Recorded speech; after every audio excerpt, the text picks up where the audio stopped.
Para los años 90, la URSS y el bloque del Este fueron desmantelados, permitiendo al imperialismo desplegar una campaña anticomunista brutal y mezquina para manipular a los miles de trabajadores del mundo. La ofensiva anticomunista tiene como objetivo que los trabajadores se alejen del comunismo y no se organicen. Para ello, todos los voceros y juntaletras del capital se han unido en santa campaña y han difundido demasiadas mentiras sobre el comunismo y concretamente sobre la URSS. Una de las mentiras más típicas es que en la URSS la gente vivía precariamente y que a lo largo de su historia el hambre fue una constante. Al fin y al cabo, no hay mejor mentira que la que mete el miedo en el cuerpo de la gente, y el factor del hambre es un factor clave en todo esto. Pero, ¿es cierto que el hambre estaba generalizado en la URSS? ¿La gente pasaba hambre en la URSS? En este vídeo voy a tratar este tema y a explicaros por qué dicha generalización es incorrecta. Así que vamos con el vídeo. Esto es Red Planeta, comenzamos.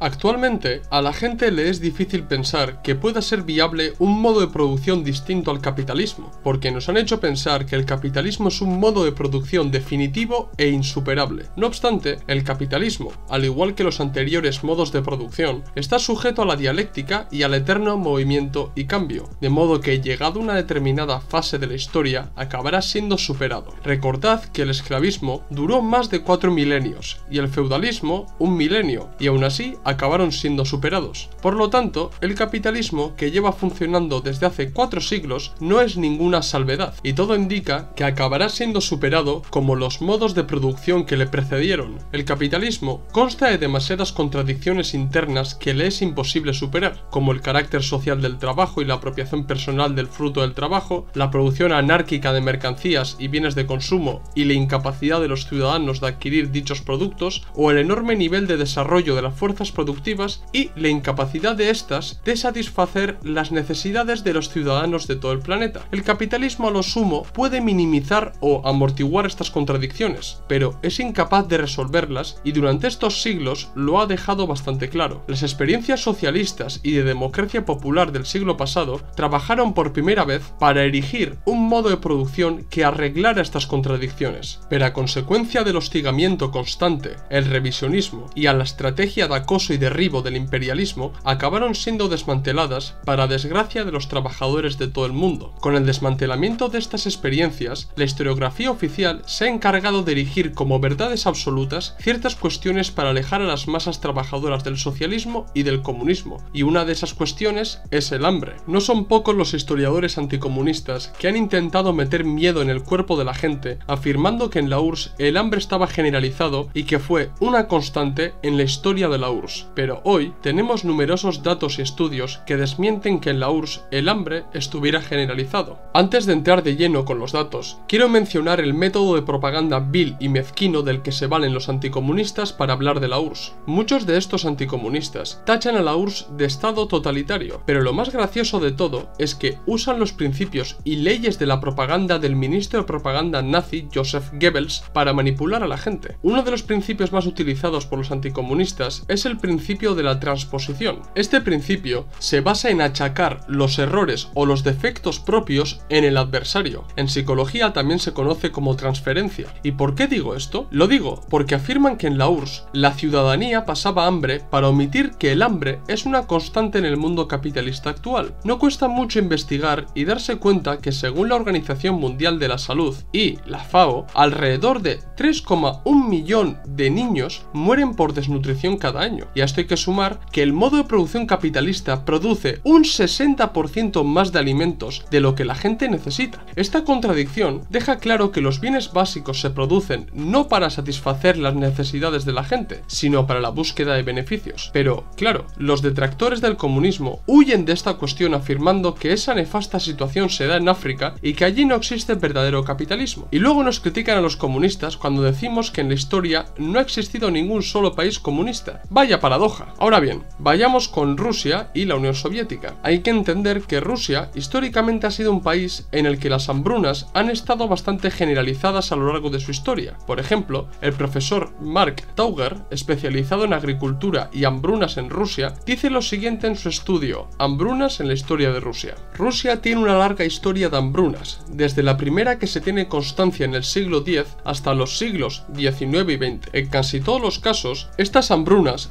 fueron el resultado de desastres naturales que causaron pérdidas de cosechas, escasez y muertes por inanición y enfermedades relacionadas con la hambruna. Además de los factores ambientales, los comerciantes de cereales, los nobles y otros explotaron a menudo las pérdidas de cosechas para aprovechar los altos precios y, de ese modo, empeoraron con frecuencia las condiciones de los grupos pobres y vulnerables. Vemos pues que las hambrunas en Rusia no fueron hechos excepcionales, sino que desgraciadamente se daban constantemente.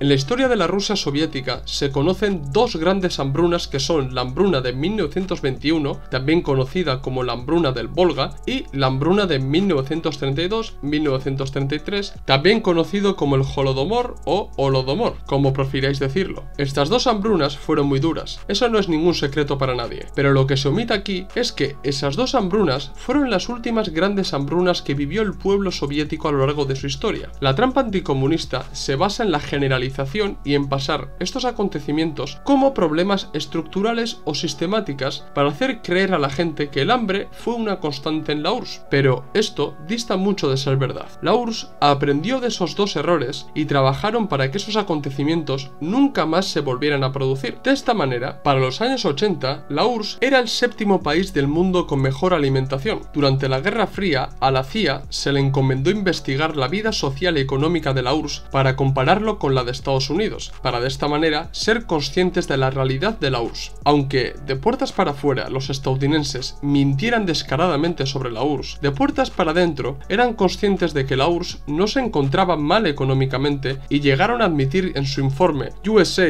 and USSR Comparisons of Size and Use of Gross National Products que los soviéticos consumían una cantidad de alimentos parecida a la de los estadounidenses con variaciones en las dietas. De modo que vamos con los gráficos y las tablas que demuestran el consumo per cápita de los soviéticos. En la primera tabla tenéis la evolución del consumo de alimentos en Rusia en kilogramos anuales por persona desde 1913 hasta 1998 del estudio de Golubov y Dronin titulado Geography of Drugs and Food Problems in Russia. En la tabla podemos observar que excepto el pan y la patata, comidas típicas y que eran consumidas en demasía en la Rusia zarista para compensar la falta de otros alimentos, el consumo de todos los demás alimentos aumentó considerablemente. Concretando un poco más, en la Rusia zarista el pan significaba el 58% del consumo de los rusos, pero el consumo de pan se redujo en un 23% para aumentar el de otros alimentos como es el caso de la carne en un 13%. En general los rusos multiplicaron 2,77 veces el consumo anual de carne. Cabe destacar que la reducción del consumo de carne no se dio bajo el poder soviético, sino con la entrada del capitalismo, ya que de 1990 a 1998 el consumo de carne se redujo en un 36%. Lógicamente, esto se debe a la pérdida del poder adquisitivo de los rusos y al encarecimiento del precio de la vida en la Rusia capitalista. También hay que destacar que entre 1913 y 1980 el consumo de pescado se multiplicó 3,75 veces. Según el estudio de Hedrick Smith titulado Los rusos, de 1950 a 1970 el consumo per cápita de alimentos se duplicó, pero esto no fue por casualidad, porque los ingresos de los trabajadores también aumentaron y concretamente se cuadruplicaron. Siguiendo con Smith, el consumo de productos perecederos se triplicó y la compra de los bienes no perecederos aumentaron 12 veces. Si fuera cierto que el socialismo en Rusia solo trajo pobreza y hambre, lo lógico hubiera sido que el consumo de alimentos se redujera. Sin embargo, gracias al poder soviético aumentó el consumo demostrando la inconsistencia de estas críticas. Ahora bien, los anticomunistas omiten que con el restablecimiento oficial del capitalismo en Rusia fue cuando el consumo de alimentos se redujo y a consecuencia de la pérdida de ingresos de la población y a la generalización de la pobreza en Rusia y en las exrepúblicas soviéticas. Para demostrar que la ingesta calórica per cápita no hizo otra cosa que aumentar en Rusia desde que los bolcheviques llegaron al poder, os voy a demostrar el siguiente gráfico que creo que es muy esclarecedor para entender lo que estoy explicando. En En el siguiente gráfico podemos observar que en la Rusia zarista, concretamente en 1913, la ingesta calórica per cápita era de 2100 kilocalorías diarias. Si el socialismo trajera pobreza y hambre, este consumo no haría otra cosa que disminuir, pero en los primeros años de la Rusia soviética se mantuvo igual hasta que en 1939, con el tercer plan quinquenal, fue aumentando hasta llegar a los 3182 kilocalorías diarias en 1990. Es decir, la ingesta calórica per cápita diaria aumentó en un 150,88%. Nuevamente, el capitalismo asestó un golpe severo al pueblo trabajador ruso, porque para 1998 la ingesta calórica per cápita diaria descendió hasta los 2471 kilocalorías diarias, lo que quiere decir que se redujo en un 77,66% respecto a 1990. Entendida la evolución del consumo de distintos alimentos y el desarrollo de la ingesta calórica per cápita diaria, es importante contraponer los datos de la Rusia soviética con las de otros países del mundo para comprender realmente la magnitud del desarrollo que impulsaron los comunistas en Rusia. La tabla que tenéis ante vosotros fue desarrollada por la CIA y forma parte de la investigación que he mencionado antes en el vídeo. Al menos la CIA fue más honrada de lo que pueden ser hoy muchos anticomunistas. Bien, según la tabla, la URSS superaba a Estados Unidos en el consumo de la mayoría de los alimentos, excepto en el consumo de carne. Si bien la URSS no superaba a Estados Unidos en el consumo de carne, sí superaba por ejemplo a Noruega. En el caso del pescado, la URSS consumía 2,25 veces más pescado que los estadounidenses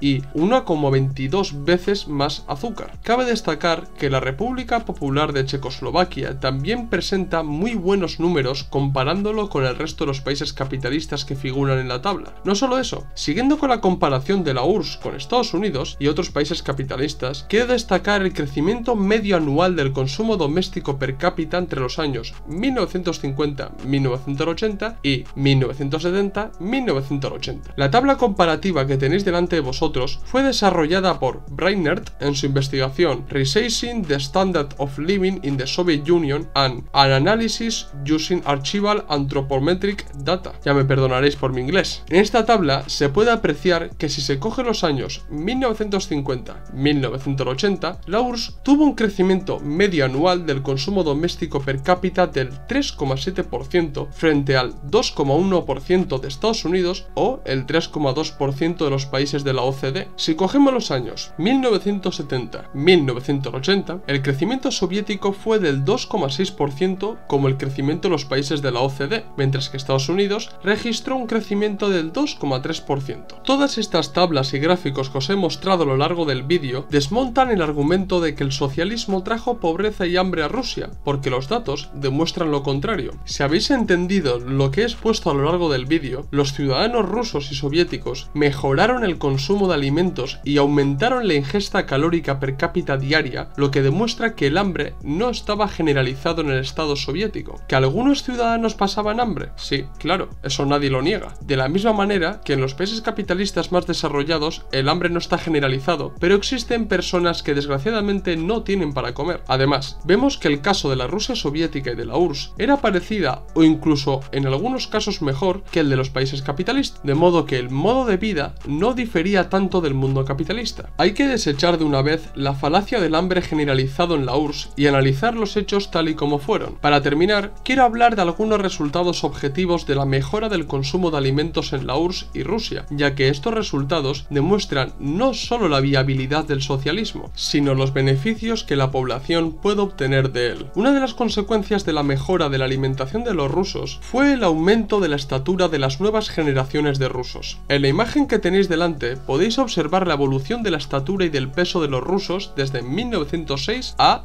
2008. A principios del siglo pasado, la estatura media de los hombres rusos era de 1,57 y pesaban 51 kilos. Para 1923, la estatura de los rusos aumentó a 1,64 y 54 kilos. En 1943 medían 1,70 y pesaban 59 kilos. Para 1978 medían 1,74 y pesaban 63 kilos. Pero en los últimos años de la URSS este crecimiento se detuvo e incluso se redujo, por lo que en el 2008 la estatura media de los rusos era de 1,67 y 56 kilos. Otras fuentes como Brainerd, que ya ha sido citada un par de veces a lo largo de este vídeo, recalca que en 1913 la estatura media de los rusos era de 1,67 frente a los 1,72 de los estadounidenses, pero que para finales de 1960 los rusos y los estadounidenses llegaron a la misma estatura, concretamente 1,77. La mejora de la alimentación y del consumo de los rusos durante la URSS hizo que la estatura media de los rusos aumentara, demostrando que las condiciones de vida en el país estaban mejorando y beneficiando a las nuevas generaciones. Otro de los aspectos a destacar es la disminución de la tasa de mortalidad infantil en la URSS. Si bien es cierto, esta tasa no está solamente influida por la alimentación y nutrición de los infantes, pero sí es cierto que el hambre juega un papel principal en la supervivencia de los más pequeños, y el caso de la desnutrición en los países africanos es un ejemplo claro. En 1913, de cada 1000 niños, 269 fallecían, pero esta desgracia fue minimizándose con el tiempo gracias al aumento del consumo de alimentos, al modelo soviético sanitario conocido como el Semashko y por la mejora de las condiciones de vida de los soviéticos. En la imagen podéis ver la reducción de la tasa de mortalidad infantil, que pasó de 269 niños fallecidos de cada 1000 en 1913 a 22 niños fallecidos de cada 1000 en 1985. En el mismo sentido, vale la pena destacar la mejora de la esperanza de vida en Rusia. Para darnos cuenta de la mejora de la esperanza de vida en Rusia, lo idóneo es compararlo con la media de esperanza mundial. En 1900, la esperanza de vida en Rusia era de 30,5 años frente a los 32 años de la media mundial. Tras la toma del poder por parte de los bolcheviques en Rusia, hasta el fallecimiento de Stalin en 1953, la esperanza de vida subió más de 20 años, concretamente hasta los 59,4 años, mientras que en el mundo la media de esperanza de vida estaba en los 47,3 años. Para 1965, la esperanza de vida en Rusia volvió a ascender hasta los 68,4 años, mientras que la media mundial aún se encontraba a la cola, cifrando la esperanza de vida en los 53,2 años. Es cierto que en las siguientes 2 décadas la esperanza de vida se estancó en Rusia, mientras que en el mundo subió hasta los 63,5 años, pero ese estancamiento no quita la enorme subida de la esperanza de vida que experimentaron los rusos desde 1917 hasta 1953. Todos estos datos proporcionados por fuentes tan diversas como profesores, historiadores o la propia CIA demuestran que en la URSS el hambre no estaba generalizado y que la defensa de esta acusación solamente responde a criticar el pasado comunista para atacar a los comunistas de hoy. La inconsistencia de estos argumentos demuestra que igual de inconsistentes son